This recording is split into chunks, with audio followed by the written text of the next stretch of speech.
a hinged head. That's what our high school soccer coach told us at every practice. I played fullback, and he taught me the dual arts of anticipation and keeping my eyes on the opponent. Knowing what to expect was the key to a successful defense. I wasn't as good, but I still managed to get a full scholarship to a D3 school where I majored in business.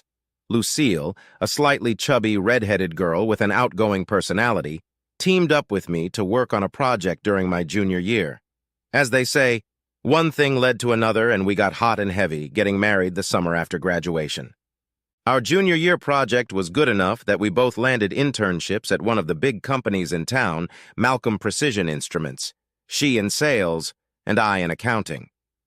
This, smart reader, speaks volumes about where the strengths of our characters lie.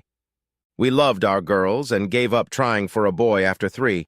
A little over a year ago, the last of them left the nest, and after 24, it became quiet, eerily quiet at breakfast and dinner.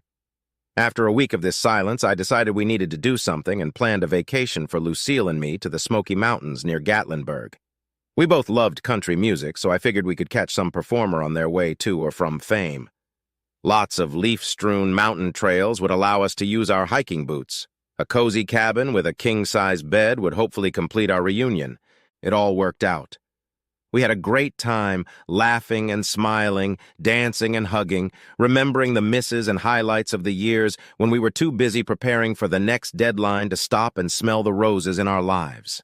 The house also had a hot tub on the deck, which we used with gusto, not to mention often. About a month after we returned, breakfasts and dinners reached a new level of, well, conviviality is probably the most appropriate word. Our love life remained at a lively level, and I picked a nice hike every 2 or 3 weekends. Life in the empty nest was wonderful, until the annual company Christmas party. Lucille, who worked in sales, seemed to know everyone, while I, who worked in accounting, didn't know many and had no interest in it. Happy in my own skin, I saw no reason to chatter and gossip about trivia like other people's kids, their school grades, etc. If the conversation turned to crooked NBA referees or how mega college sports programs screwed over college athletes, I was happy to join in to add a drop or two of bile. So at corporate events, we would usually split up and tell each other tales after we moved on to foreplay and the actual game. This year, however, something was off. My usual crowd had thinned out due to downsizing, employees moving to remote work, and a variety of other reasons. I sauntered around, glancing around at what was going on and secretly wondering what group Lucille was hanging out in. Nothing. I cornered Abby, one of her co-workers. "Have you seen Lucille?" She looked down and away. "No. She was here just a minute ago with Brent and Kevin." Brent Masters was her boss, and Kevin was another co-worker. Abby's unusual behavior made the hair on the back of my neck ruffle. Then the 3 of them came in from outside, laughing and fully dressed, with drinks in their hands. I talked myself out of my behavior and caught her gaze across the room. She brightened up and headed towards me. "Hey, Duncan, decided to come back to the real world?" A kiss on the cheek followed, not at all the behavior I expected from someone who was hiding something. "Actually, yes. I wanted to see how the other half was having fun." Taking my hand, she led us toward a group of salespeople and support staff telling jokes. Nice. After the party, however, I felt a subtle shift in our relationship. It started with the depletion of what I thought was the anchor of our connection: breakfast and dinner. One morning, she skipped breakfast to get to the office in time for an early meeting. The next week, it was dinner, again for some meeting. There was a similar fading in our sex life. In retrospect, it was the thin end of the wedge. By spring, Lucille began to go missing, or at least missing from the house a lot. Looking back, I realize how I missed it because it started small and gradually increased. In April, she brought home a special quarterly bonus, and it was almost worth it. Things came to a head during the planning of Memorial Day weekend. At dinner, one of those dinners that now increasingly took place in silence, Lucille suddenly spoke up. "Duncan, we need to talk." "Yes?" "The company is having a golf tournament for our top independents in Myrtle Beach next week after Memorial Day. I'll be gone from Tuesday through next Sunday." Sounds like fun. Where are we staying? You're not going, it's a vendor-only event, and you, working in accounting, don't qualify. I can pay my own way. Surely you're not going to be with the reps 24/7. Duncan, you'll be the only spouse and distraction. The company is planning several excursions with the reps besides golf, and frankly, being the only one with my spouse would be awkward for me.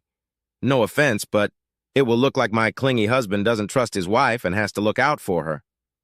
A nagging husband, huh? I'm not saying you are, but that's what it will look like. Is that what you want? Yeah. Lucille, what about our plans to go to the Keys with the girls? Oh, shit, you're right. I forgot about that. Well, she shook her head. I'm really sorry about that. It's a corporate event. Even if I remembered, I'd still have to go. Can't we change the date?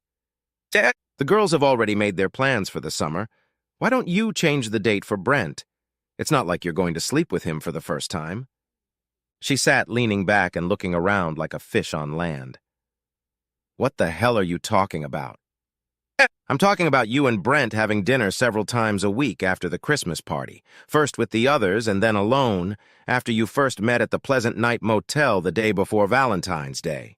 Since then, you've had sex marathons at different motels every week and plan to dump me and Sheila, his wife, after Memorial Day under the pretense of this golf competition. Fear, respect, guilt, and surprise flashed across Lucille's face. Where do you get such crazy ideas? You forgot or just didn't know that Brent is a serial womanizer. That means he's already had affairs with several other women in your department. You're just the latest. Hell hath no fury like a scorned woman, and to deal with you, he kicked Brenda Thomas to the curb. Bad move. She never liked you because you're better than her and flaunt it. Everyone knows you're the most beautiful woman in sales, but Killer Brent dumped her right before Valentine's Day to touch your bones, and she had to spend this romantic holiday alone, rejected. Still fuming over Brent's cold-blooded betrayal, she tracked me down at a company Valentine's Day dinner and spoke up. You were so into your new boyfriend you didn't notice. She filled me in on his favorite restaurants and the days he could get by without arousing his wife's suspicions. Oh, and his plans for your excursion. She's in sales, too, and told me there would be no meetings with company reps after Memorial Day. I paused. You knew your buddy Brent was married, didn't you? To Madison, who used to be a beauty pageant regular. He also has 3 kids, though they're still in middle school. The color disappeared from Lucille's face. This conversation, I guessed, wasn't going the way she expected. Rough tomatoes. She shook her head slowly. I continued. You didn't know he left Brenda? Or you didn't know he was married and the kids were still in school? In a soft voice, she replied, Neither. Ah, you were so presumptuous to think he was a happy bachelor and you were so hot that he couldn't get away from you? For some inexplicable reason, this handsome man was without a woman and couldn't wait to jump into bed with you and exchange bodily fluids.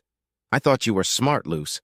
Obviously, you have no decency or morals, but imagine my surprise when I discovered you have no intelligence either. I stood up. Okay? Okay, what? During our marriage, I've always given you what you wanted. We never wanted a house this big, but you wanted it, so we bought it. The interior is what you wanted. Your car, your clothes, our vacations. Think about it. Whenever we had a disagreement, I gave in to your wishes. So, okay, you want a divorce? I'll file for divorce tomorrow. Lucille could not stand it. She stood up, throwing back her chair, and screamed in my face. No way! I'm not giving you a divorce. My affair with Brent is... Blah, blah, blah, blah, I interrupted. It's just sex. It doesn't mean anything, and you only love me.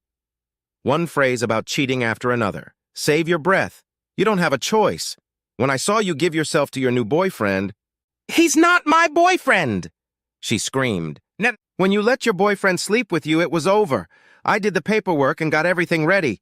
Lisa, our oldest, saw me coming out of the lawyer's office and cornered me. She knew about you and Brent. I didn't ask how, but she convinced me you weren't that stupid. You would have broken up with him as soon as you came to your senses. So, since I still love you, I listened to her and told the lawyer to hold off until you claimed you one way or another. So the papers are ready and waiting for you to wake up. Instead, you want to ruin 2 marriages, hurt his 3 kids who are still in school, and our 3 girls to get another man. In other words, you pulled the trigger. Does Lisa know? Lucille sounded defeated and shocked. All 3 of them know. Lisa told them. They're waiting for me to tell them what you want one way or another. So when are you and Brent leaving? I'm not sure I want to go. Of course you do. Start packing. As we speak, Brent's wife is having this conversation with him.